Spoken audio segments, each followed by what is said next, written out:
Every country has an obligation to protect its borders and its citizens, particularly one as expansive and as generous as the United States.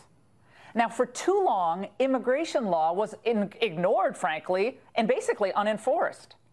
Obama tried to kind of enforce it in an ad hoc fashion, but his policies, which I'm going to get to in a moment, only ended up exacerbating our problems at the border. So today we have a full-on crisis. 160% increase in the number of people illegally entering the United States from just last year. Well, the president is responding with a zero-tolerance message, which he reiterated today.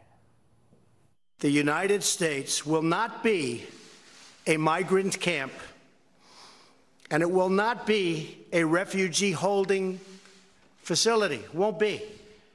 You look at what's happening in Europe, you look at what's happening in other places. We can't allow that to happen to the United States, not on my watch. Now, the president is now doing what we should have been doing all along, prosecuting all border crashers. So if you enter the country illegally, you're breaking the law. The United States is not an open repatriation center where any indigent person in the world feels free to just walk in and assume that all of us will take care of all of them and their families. There's a process, and it has to be respected. Homeland Security Chief Kirstjen Nielsen said this today. We are a compassionate country that has taken in millions of refugees. Since 1975, the United States has welcomed more than 3 million refugees from all over the world, and each year typically admits nearly 2/3 of the world's settled refugees. That is more than all other countries combined. We will not apologize for the job we do or for the job law enforcement does for doing the job that the American people expect us to do. Illegal actions have and must have consequences. No more free passes, no more get-out-of-jail-free cards.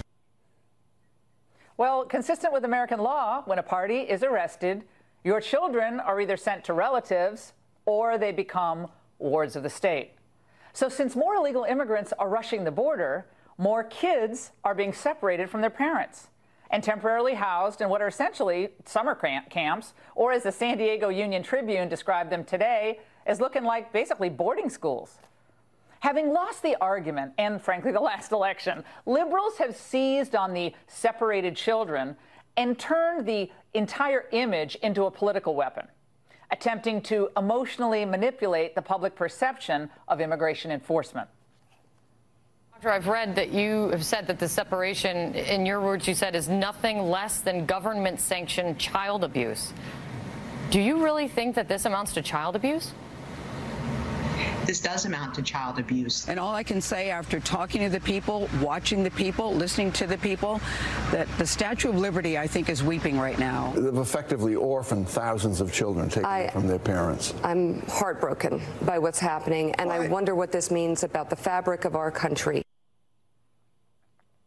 Now, why are all their hearts breaking in unison now?